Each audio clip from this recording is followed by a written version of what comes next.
The town had long since forgotten the sound of children's voices in the hollow corridors of the orphanage. What stood there now was a building of stone, rebuilt after decades of disuse, its walls cut smooth and pale as if the past could be erased with clean masonry.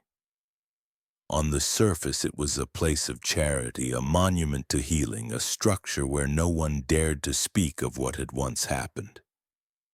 But stone does not forget, and when the wind passed through its narrow windows, it carried with it something more than air, a faint whisper of the ones who had been trapped within, as though the foundations themselves had been carved with memory.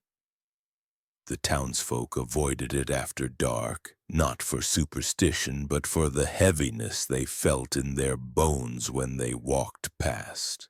The kind of heaviness that comes not from fear, but from knowing something unspeakable had been sealed there. The new orphanage was designed to look pure, with whitewashed facades and a wide courtyard where children could supposedly run free. Yet those who visited claimed the silence was overwhelming. Children's laughter seemed muted, swallowed before it could rise, as though the walls themselves were drinking sound. There was no reason for it, no scientific explanation for why footsteps felt softer or why voices seemed thinner inside. But the older residents of the town, the ones who had grown up hearing rumors, never doubted why. They remembered the first orphanage.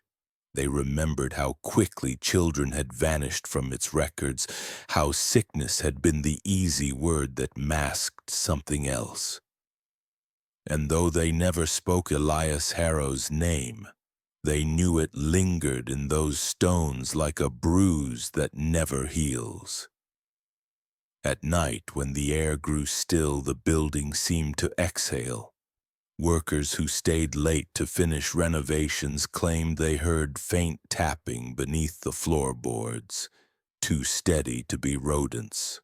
One man swore he heard the fragile sob of a child in the courtyard, though no one was there. Another refused to go back after discovering old scratches deep in the foundation, claw marks etched into stone that could not be explained by tools.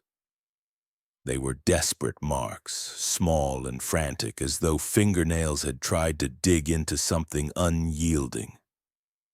Officials brushed these reports aside, insisting such marks were remnants of older construction. But those who had seen them knew otherwise. They knew stone could tell the truth even when men tried to cover it. What unsettled most was the smell, not always present but sudden and fleeting, like a pocket of air released when someone opened the wrong wall. A smell not of rot but of old iron and ash, heavy and metallic, sharp enough to sting the eyes. It would vanish just as quickly as it came, leaving behind a silence so thick it seemed to press on the chest. Visitors described it as the air of a cellar where something had been hidden too long, a scent that did not belong in a place meant for children. The workers dismissed it with nervous jokes, but privately some whispered of furnaces, of fires that had once burned deep below where the foundations now rested. Fires that were not built for warmth. The town itself carried this silence in its people. Families who had once lost children never spoke of them directly. They kept framed portraits in corners of their homes, dust collecting on glass because no one dared to clean. They attended church, bowed their heads and muttered prayers, but their eyes would shift if anyone mentioned the orphanage. The town lived by an unwritten rule. You do not ask about the missing, and you do not speak of the man who kept them. The new stone building was meant to erase the old. but every block laid was stacked on top of graves no one admitted were there. Even so, the orphanage stood as if waiting. Its doors opened to new generations, its caretakers smiled for visiting benefactors, and on the surface it was as normal as any institution of its kind. But deep down, the walls carried something else. Those who looked too closely felt it, the sense of being watched, of being studied not with kindness but with calculation. The sense that what had been done before might one day be done again. Because buildings are not innocent. They remember the hands that shaped them, the cries that once filled them, the rituals that gave them purpose. And though the town hoped stone could bury history, history was alive in those walls, whispering softly, waiting for someone to listen. Father Elias Harrow entered the town like a gift from heaven. That was how the newspapers described him in the late 1800s. A quiet priest with soft eyes, a man who rarely raised his voice and always bowed his head when others spoke. He seemed to carry humility like a cloak, never demanding attention, only offering it. The town had been struggling with its orphans after a fever epidemic swept through, and Harrow appeared with both funding and plans for a home. He spoke of mercy, of protecting the innocent, of building walls strong enough to shelter those with no one left to call family. People believed him because he smiled the way holy men are supposed to smile, not with joy but with resignation, as if he alone had chosen to bear the suffering of others. In public, Harrow was careful with every gesture. He kept his sermons short, his tone warm, never sharp. He walked slowly, clasped his hands often, and lowered his gaze whenever mothers thanked him for caring for the children they could no longer keep.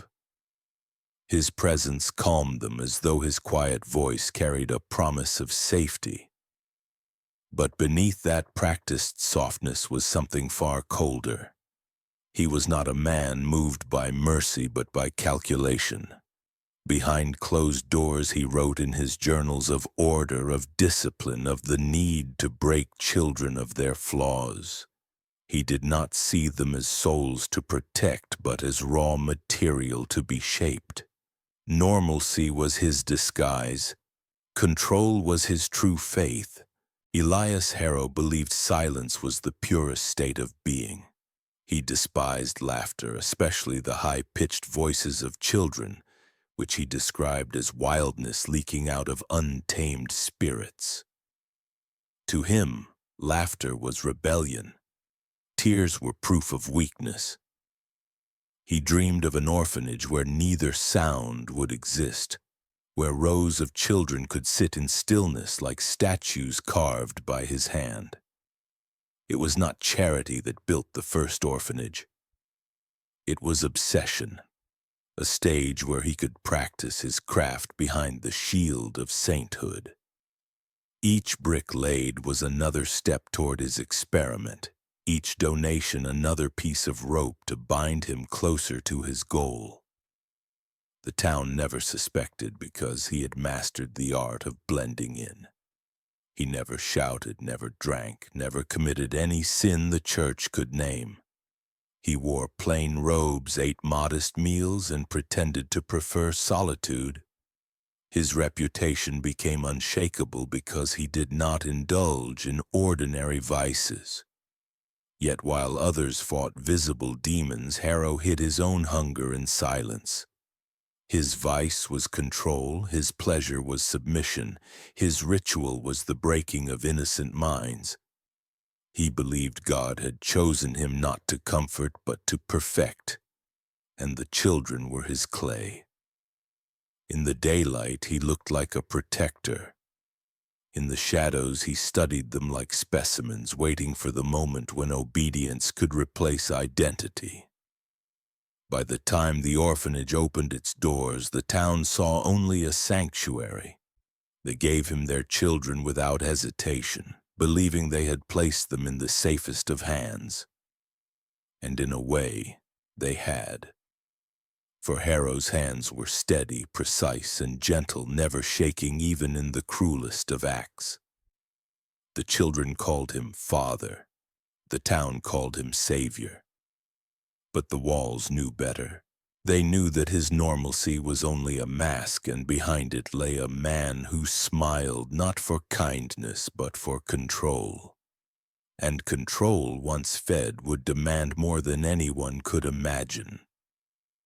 The disappearances began quietly, almost politely, as if the building itself had swallowed the children without leaving behind a single cry. At first there was no alarm. Illness was common in those years, and fevers carried away the young with cruel regularity. When the first child was gone, the town nodded in sympathy, whispering prayers and sending bread to the orphanage in comfort.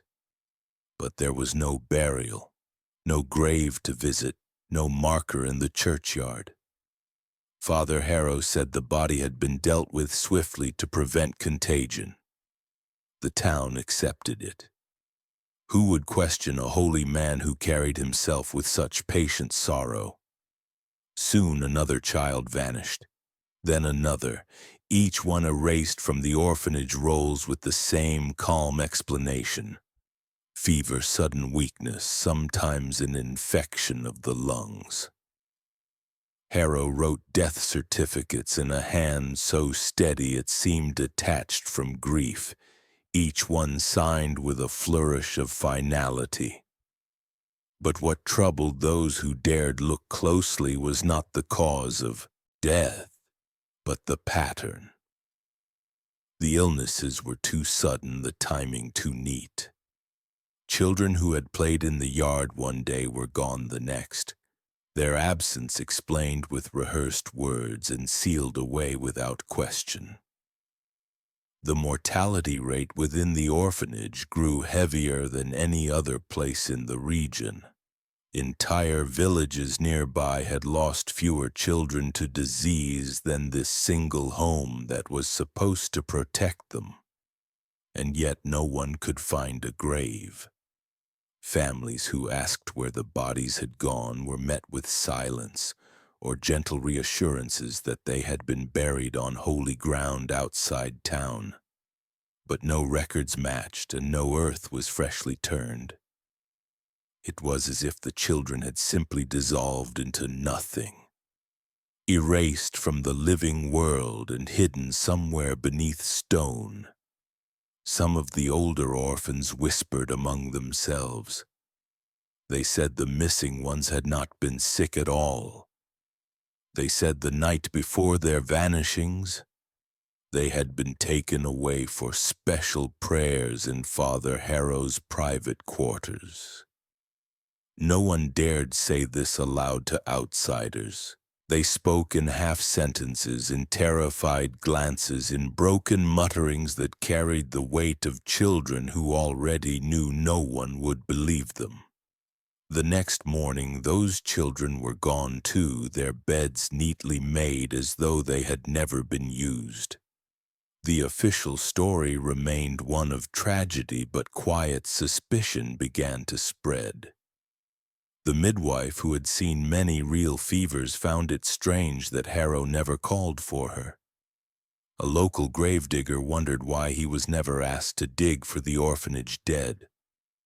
The whispers grew, yet they were smothered quickly by guilt.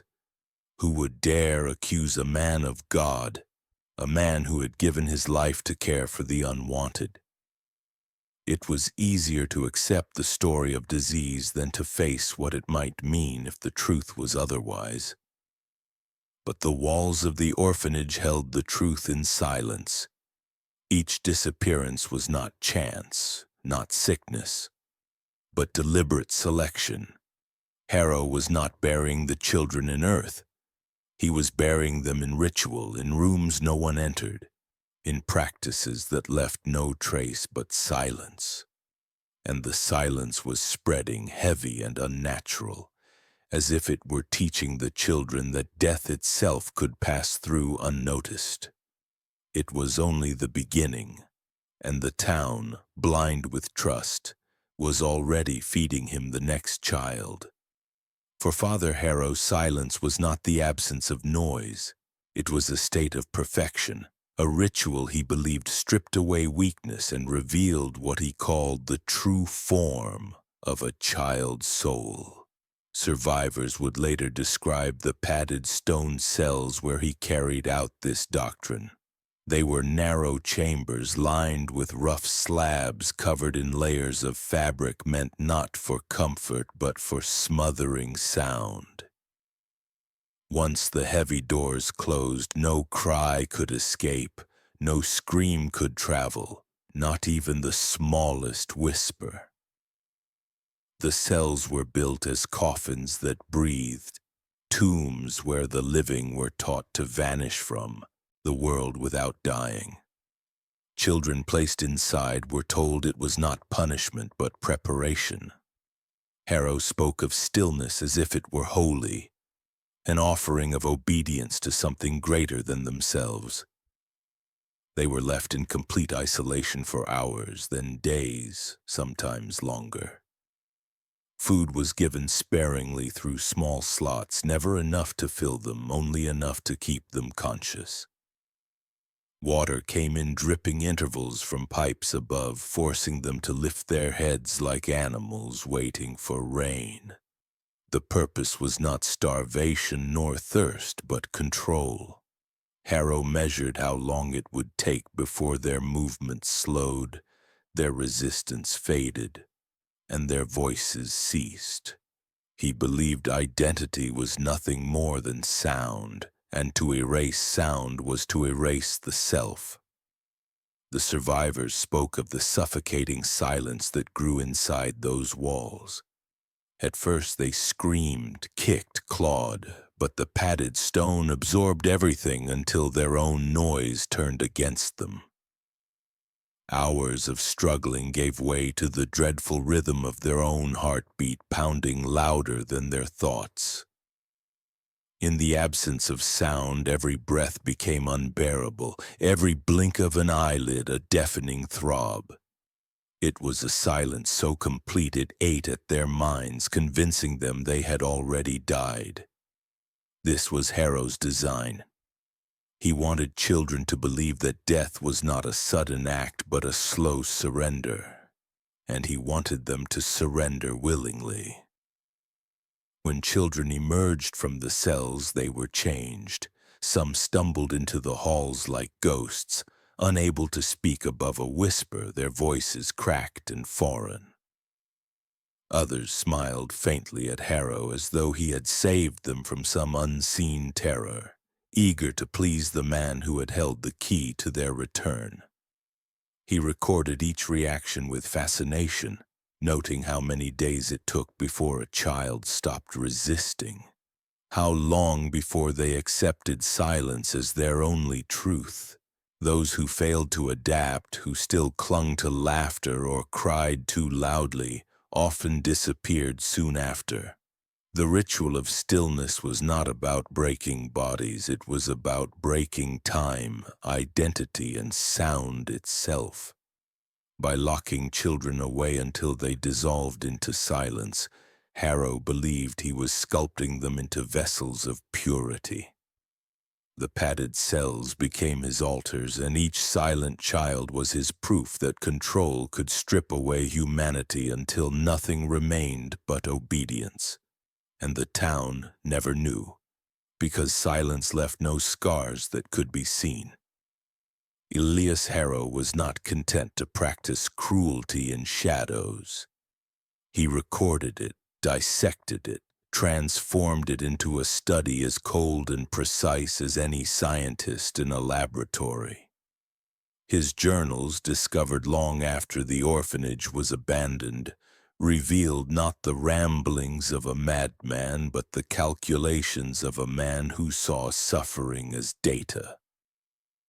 He believed purity could be measured, documented, and reproduced, And so he wrote with the calm precision of one cataloging experiments, each entry an autopsy of the human spirit conducted while the body was still alive.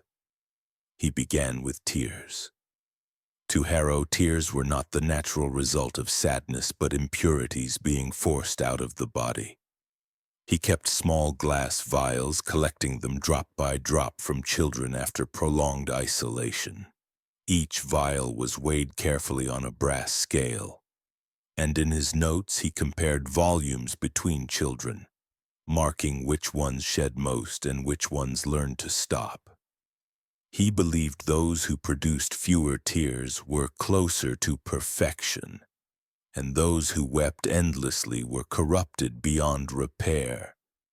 He often wrote of tears as if they were poison, proof of weakness leaking out, and he devised punishments for those who could not stop crying, locking them back in silence until their eyes dried out from exhaustion. Screams were his next measure. Harrow despised them but treated them with fascination. He would force children into states of fear and pain, then record how long their screams lasted before their voices broke into hoarse gasps. He described the pitch of each cry, the length of each wail as if they were notes in a symphony he was orchestrating. His journals included meticulous timing, down to the second, noting the point when desperation gave way to surrender. He was less interested in the agony itself than in the exact moment resistance ended. That breaking point, he believed, was where the soul bent to his control. Even hope was something he tried to measure. He would promise children freedom, food, or comfort, then withhold it, extending the wait longer each time. He timed how long they clung to belief before despair consumed them, observing how quickly hope decayed in the absence of mercy.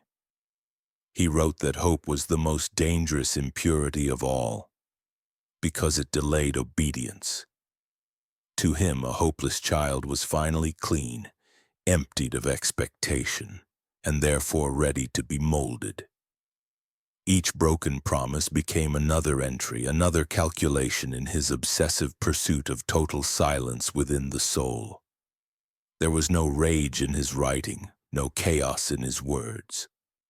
Each line was composed with a steady hand, his ink flowing as smoothly as if he were copying scripture. He spoke of children not as humans but as subjects, tools in a ritual that required precision. The cruelty was systematic, repeated, refined, as though he were testing the laws of nature themselves. He believed suffering could be perfected the way a craftsman perfects stone. His journals were less the diary of a priest than the blueprint of an engineer building a machine. Except the machine was made of flesh and breath and small, trembling voices.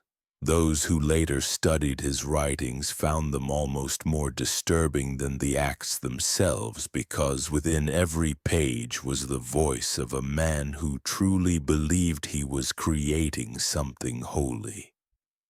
He called his method sculpting the soul, as though he were carving away weakness with each silent tear and broken cry. He did not see torture. He saw design. He did not see children. He saw clay. And in his cold calculations, the line between man and monster was erased completely. Beneath the orphanage, hidden behind a locked iron door, was the furnace. When workers unearthed it decades later, they expected to find evidence of cremation, a chamber of death where bodies had been burned to hide the truth. But what they found was far stranger, and in its strangeness, far more horrifying. The furnace had not been built to consume flesh.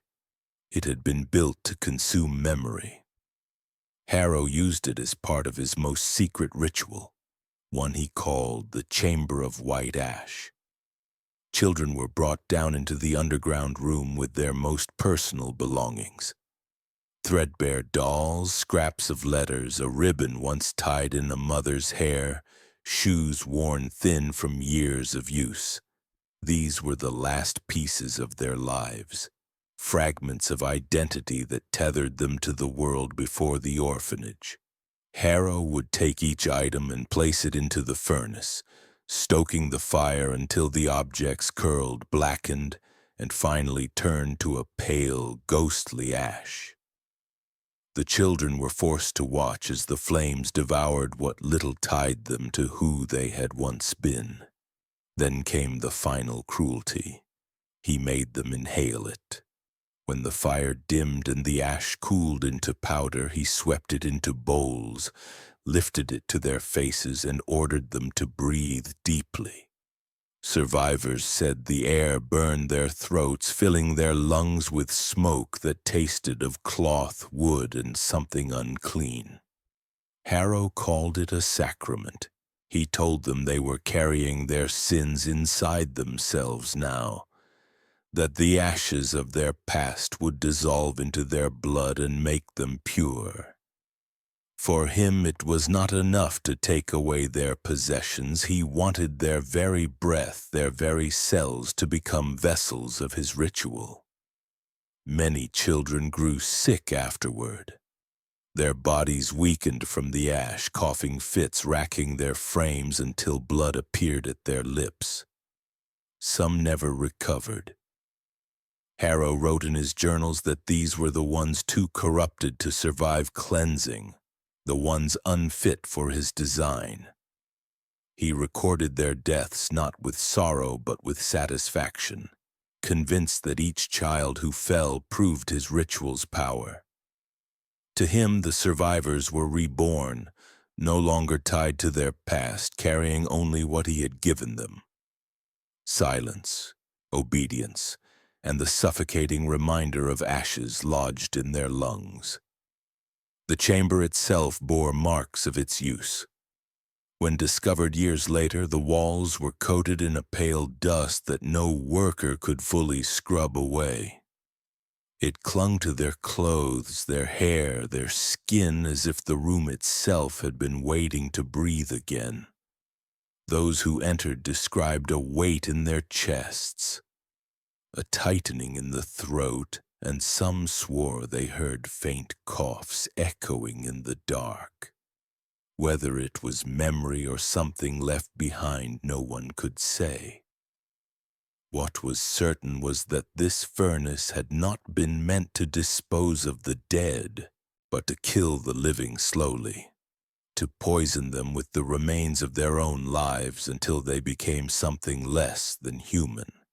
And in Harrow's mind, that meant something closer to pure.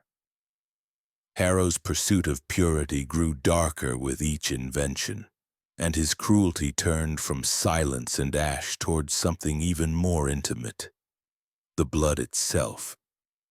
In his journals he wrote that the soul was carried not in the mind or the breath, but in the veins.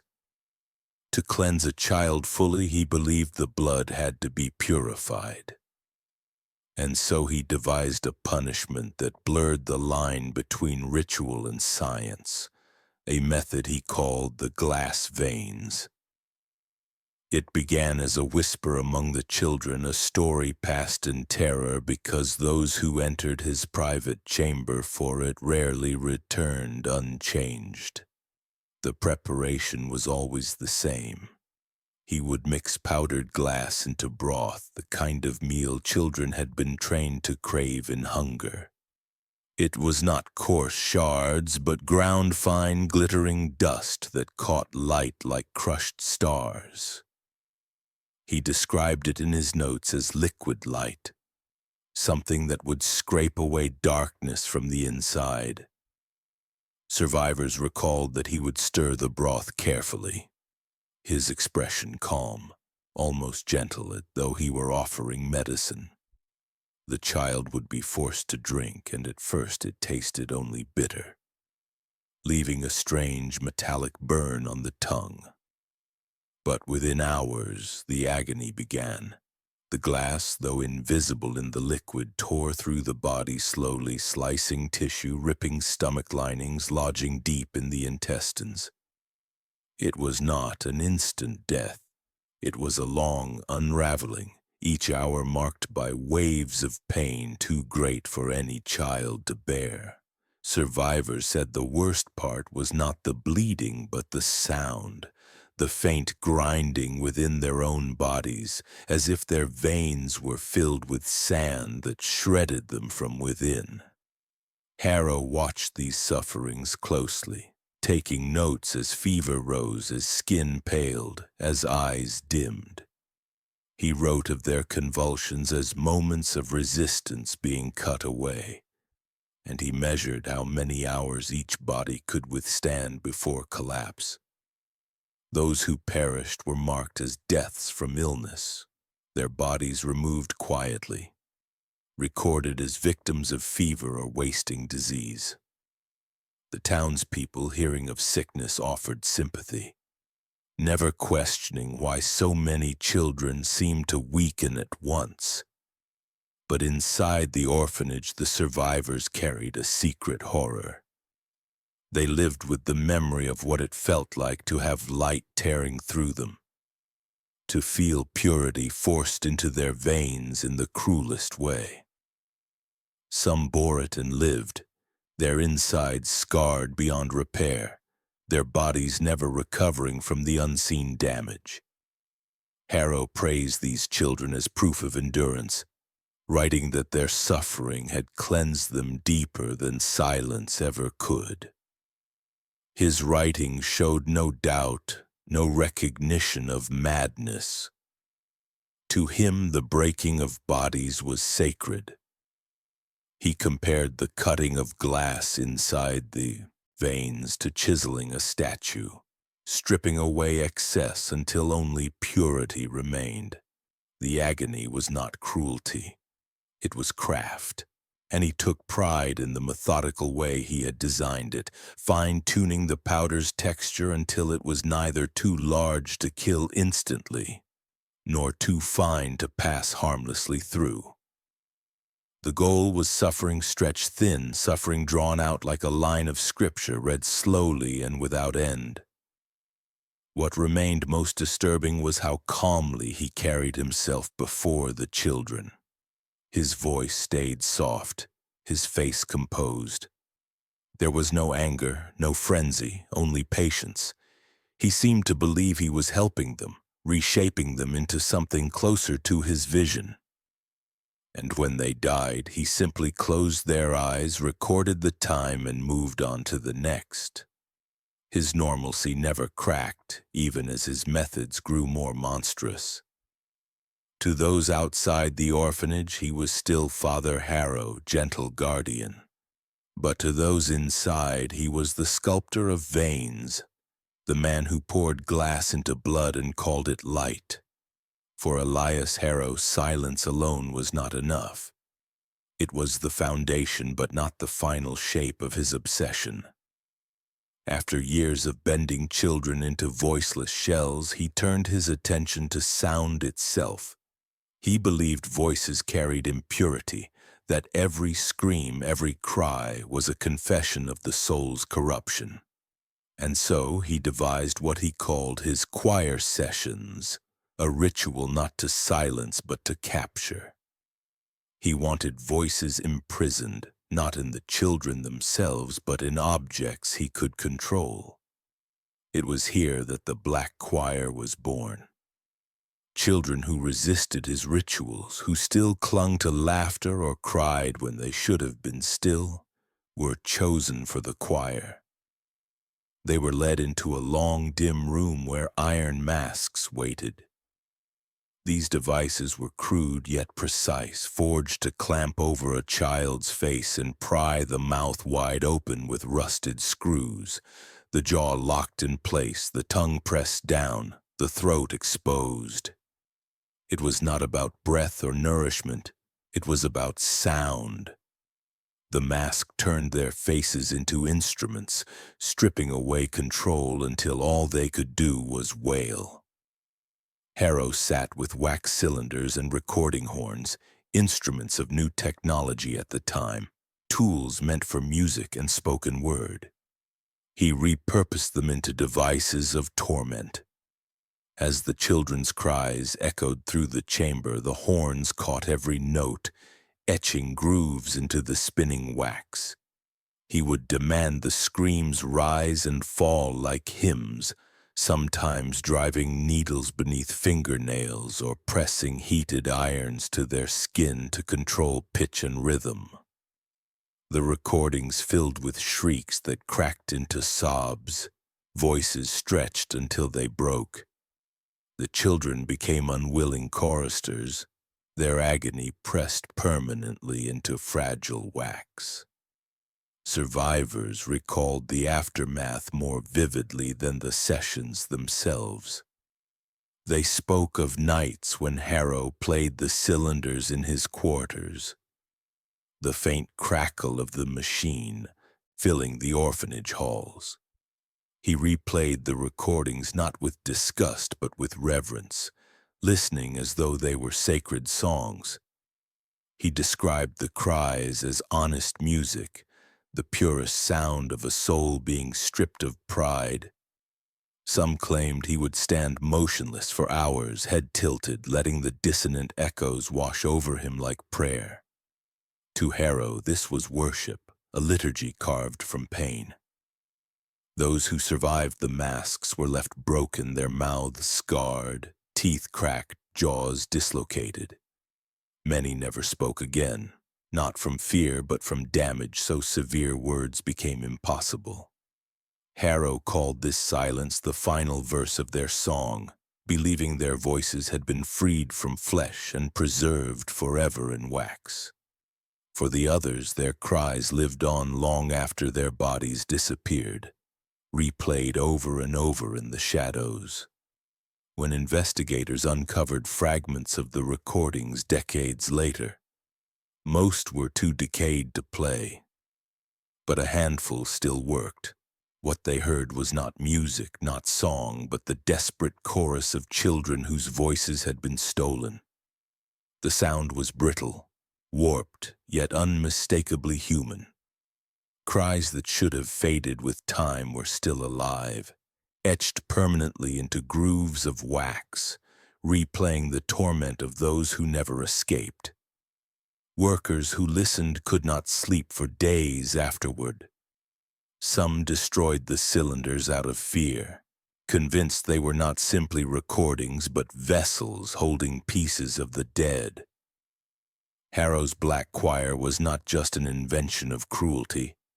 It was his attempt to own sound itself, to take what was fleeting and make it eternal. Where others saw children, he saw instruments. Where others heard screams, he heard hymns. And in the stillness of night, when the town thought the orphanage lay in silence, the halls carried a different truth. An unholy choir, playing endlessly for the only man who called it holy. The orphanage had been left to rot for years, its windows shattered, its roof sagging, its corridors swallowed by mildew and silence. But when the town decided to rebuild, workers arrived with chisels and hammers, ready to strip away what they thought was only crumbling stone. What they found beneath the plaster was not decay but design. Behind false walls and sealed crawl spaces lay narrow chambers, each one no larger than a coffin. They had been built into the foundation itself, hidden with such precision that only demolition could reveal them. And inside, the stones whispered their truth. The chambers were not empty. Dozens of small skeletons were discovered, their bones pressed unnaturally against walls, curled and folded into impossible shapes. Many had cloth shoved into their mouths, still clenched between teeth that had tried to scream. Some bore marks of scratching, tiny hands worn to bone from clawing at unyielding stone. Others were found upright, as if they had been forced to stand until death stiffened them where they remained. These were not graves dug after death. These were tombs made for the living, entombments carried out as ritual. The children had been placed alive within the walls, sealed into the orphanage as part of its very foundation. The workers who uncovered them reported an unshakable sense of being watched, as though the air itself carried the final gasps of those long gone. Some swore they heard faint cries echoing in the chambers even as they stood in daylight. It was not superstition, but something heavier. The oppressive weight of hundreds of hours of suffering compressed into stone. The smell that rose when the crawl spaces were opened was dry and metallic, not the rot of flesh, but the residue of long-buried agony, a scent that clung to skin and clothes no matter how much it was washed away. Harrow's journals had hinted at children who became pillars of silence, but no one had understood what that meant until the discoveries were made. He had not spoken in metaphor. To him, the orphanage itself was a living organism, a body built from bodies. Each chamber was a cell, each child another layer of silence added to the structure.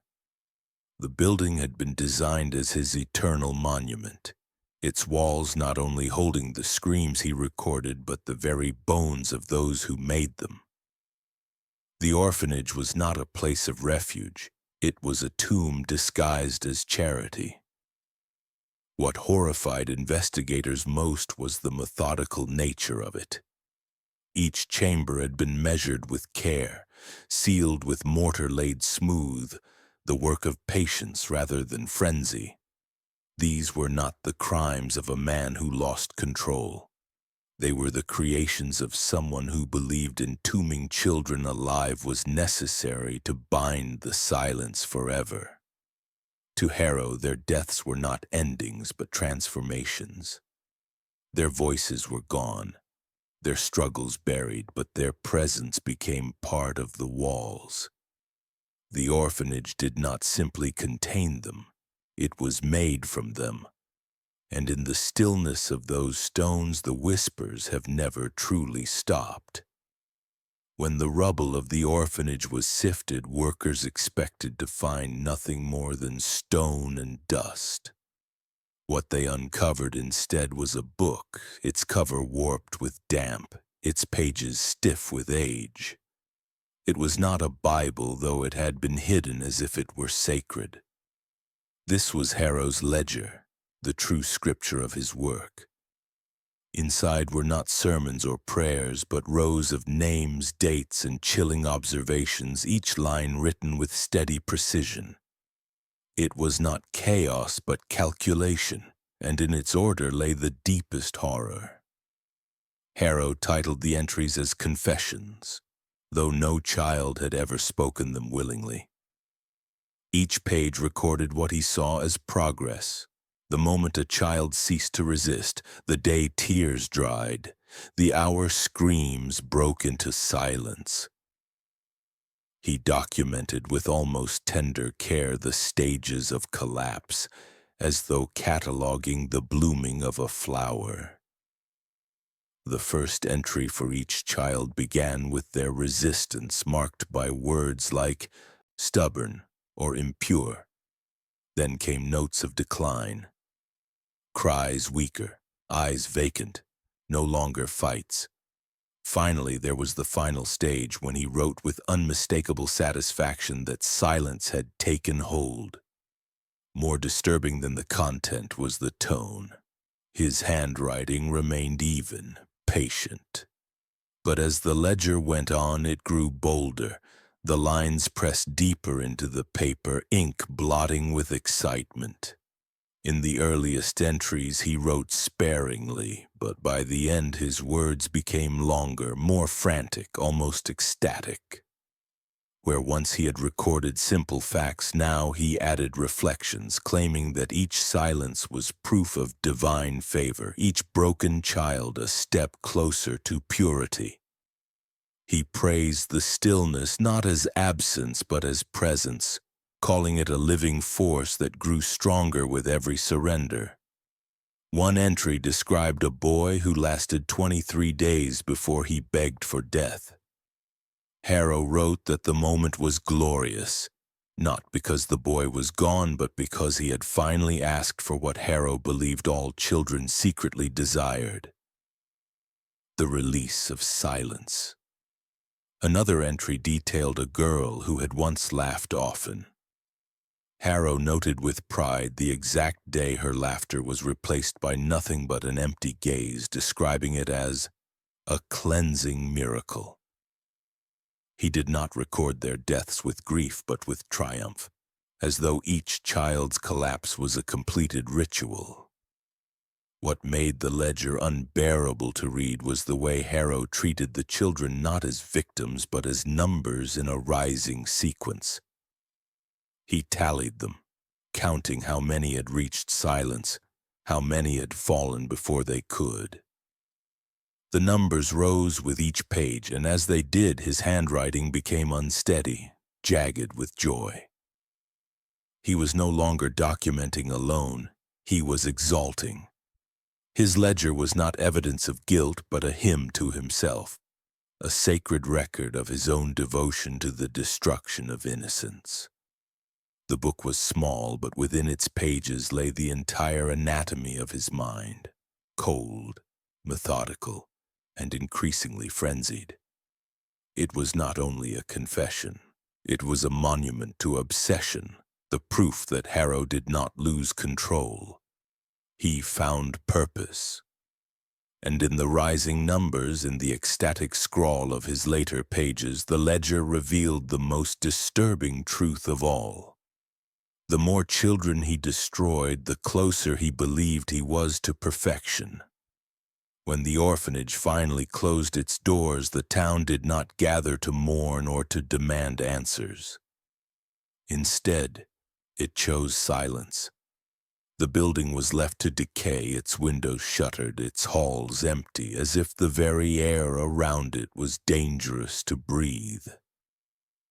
Families who had once handed their children to Harrow avoided even looking in its direction. They told themselves the past was finished, but in truth they carried it with them. A private shame they buried deeper with every passing year. The silence of the orphanage had bled into the town itself, becoming its way of life. Parents who had lost children refused to speak their names. Photographs were hidden in drawers, clothes were burned, and when strangers asked how many children lived in the home, the answer was always fewer than the truth. This was not forgetfulness. It was survival. To speak of the missing was to admit they had been delivered willingly into Harrow's hands, and no one wanted to face that guilt. They built their own ritual of denial, erasing their dead as surely as Harrow had.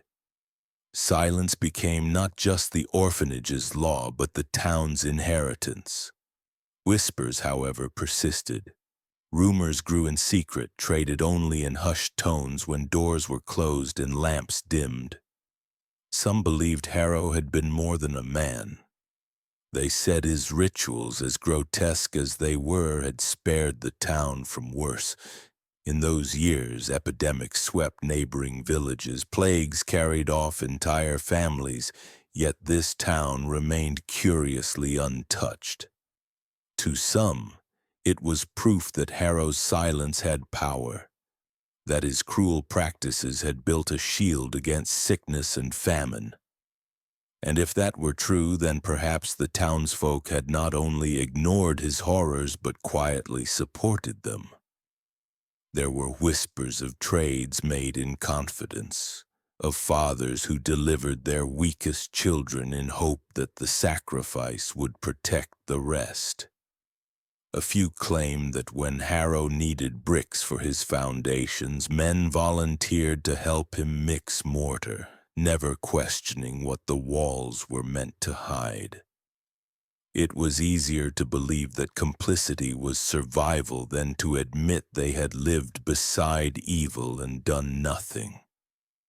Generations later, families still avoided certain conversations, still changed the subject when the orphanage was mentioned, as if silence itself could erase the sins of their ancestors. The children who survived carried scars the town pretended not to see. Some wandered the streets muttering half-formed prayers, their voices broken from the iron masks of the black choir. Others never spoke at all, their silence a living echo of Harrow's design. Rather than comfort them, neighbors crossed the street to avoid their hollow gazes. It was easier to turn away, easier to pretend that survival was not a kind of haunting. Those who tried to tell the truth were dismissed as liars or dreamers. No one wanted to hear the cries repeated. The town had chosen its truth. Better a silence that protected than a truth that condemned. In this way, Harrow's influence stretched far beyond his own life. The orphanage closed, the man was gone.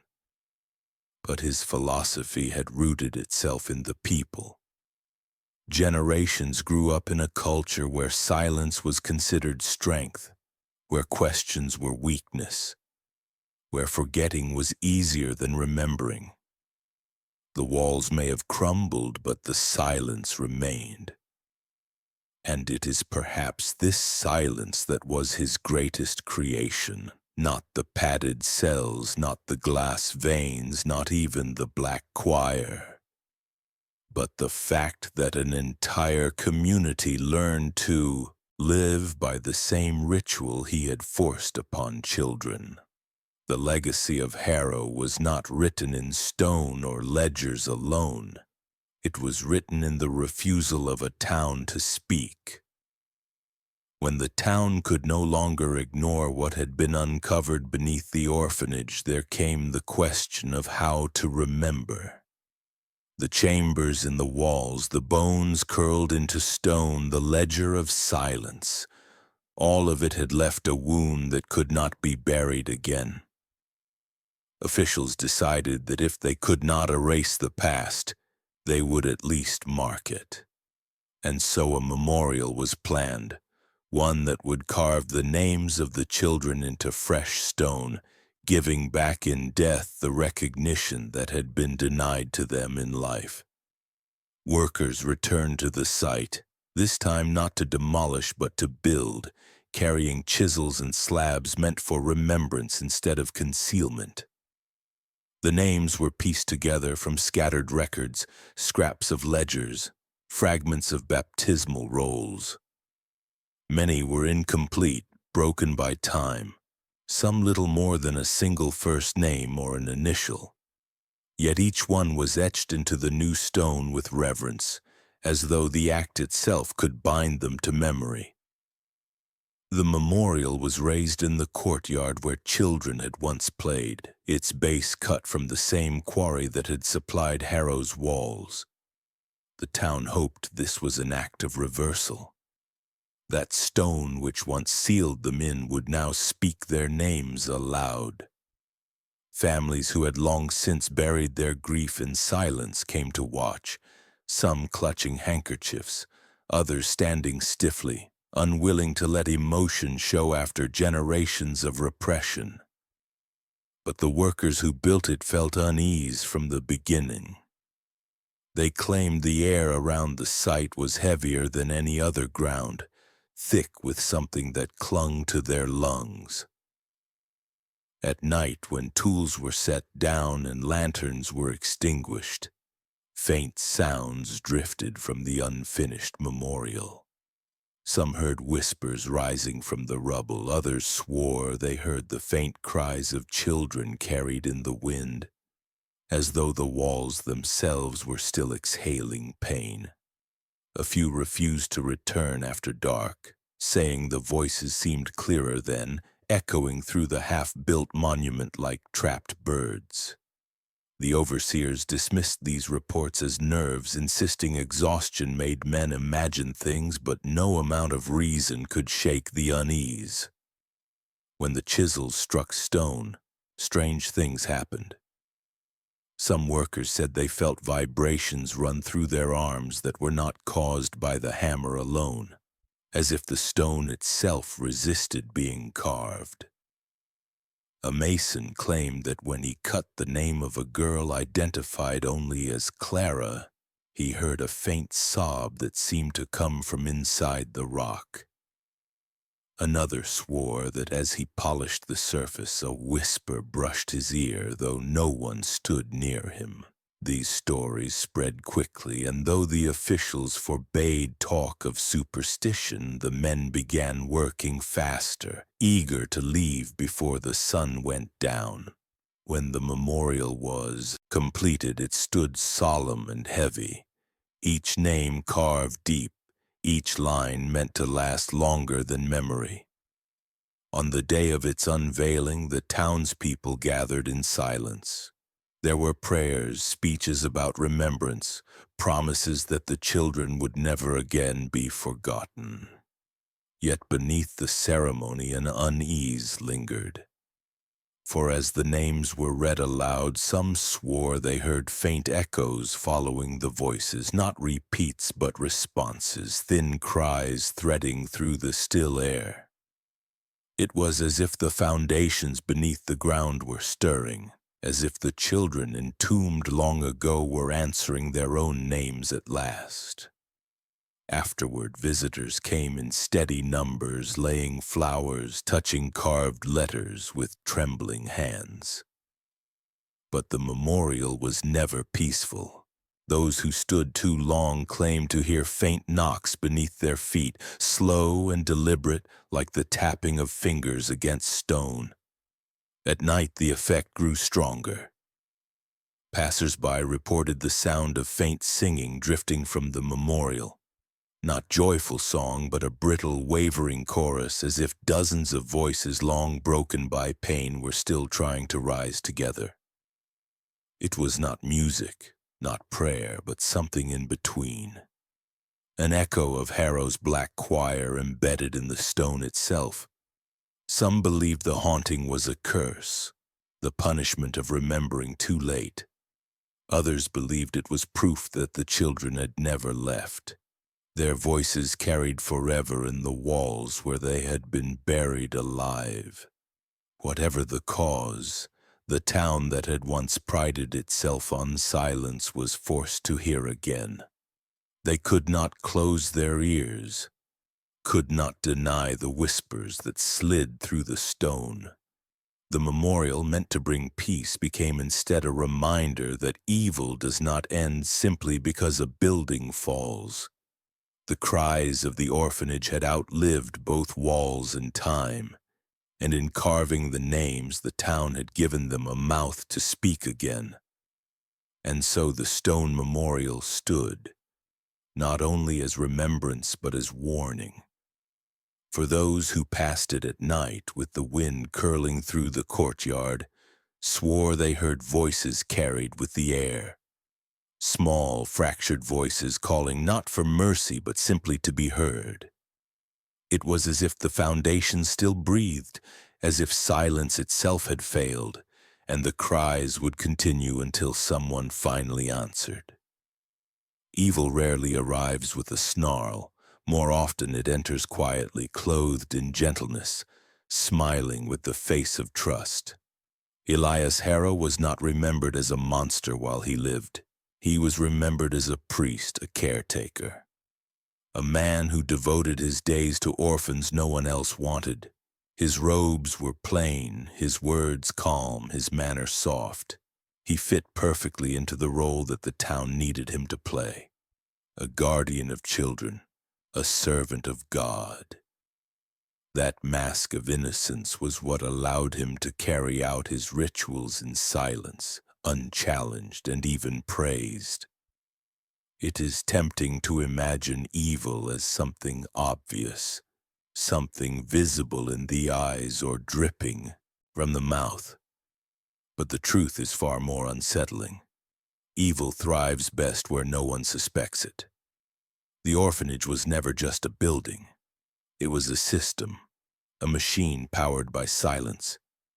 It fed on the trust of parents too poor to keep their children. It fed on the obedience of townsfolk who dared not question a holy man. It fed on the desperation of a community that wanted to believe in mercy, even when evidence of cruelty was before them. The stone walls did not hold Harrow's secrets alone. They held the silence of everyone who looked away. Evil does not need armies to grow. It needs only quiet and the willingness of people to call cruelty by another name. Harrow understood this better than anyone. His rituals were never frantic, never wild. They were patient, methodical, deliberate. He built silence like a craftsman builds a cathedral, one stone at a time, one child at a time, until the walls themselves became his monument. He believed he was purifying souls, but in truth he was building a system of control so complete that even after his death it lingered in the culture of the town. Families chose not to speak. Survivors carried their pain like shadows. Generations grew up believing silence was safer than truth. That was his final victory, not the deaths, not the bones sealed in walls, but the way his philosophy of quiet infected the living. To read his ledger, to uncover his chambers, to stand at the memorial today is to confront an unbearable truth. Monsters do not always roar in darkness. Sometimes they bow their heads in prayer. Sometimes they build orphanages. Sometimes they wear the face of compassion so perfectly that even their victims call them Father. Harrow's evil was not inhuman. It was human perfected. It was cruelty sharpened by patience, hidden beneath normalcy, performed in plain sight while everyone else convinced themselves nothing was wrong. That is why his story matters. Because silence is not just the absence of sound. It is the condition that allows horror to grow. The question is whether such horrors can happen again. The answer is not comforting.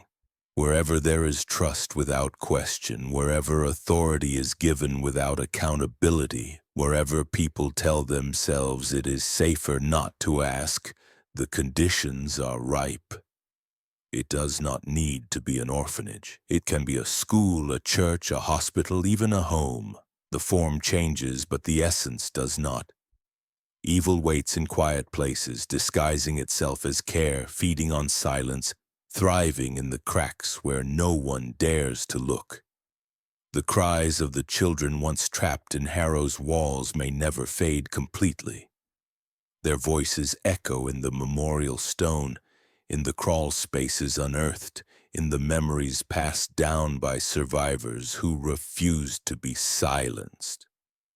But their greatest warning is not only about what was done to them, it is about how easily it was hidden, how long it was allowed, how many people chose to look away until it was too late. That warning is not of the past. It belongs to the present and to the future. Elias Harrow is gone, his orphanage demolished, his ledger locked in archives. Yet his lesson remains. Evil is not always loud, nor does it always arrive with violence visible. Sometimes it whispers, sometimes it smiles. Sometimes it hides behind stone and respectability, waiting for the silence of others to give it room to grow.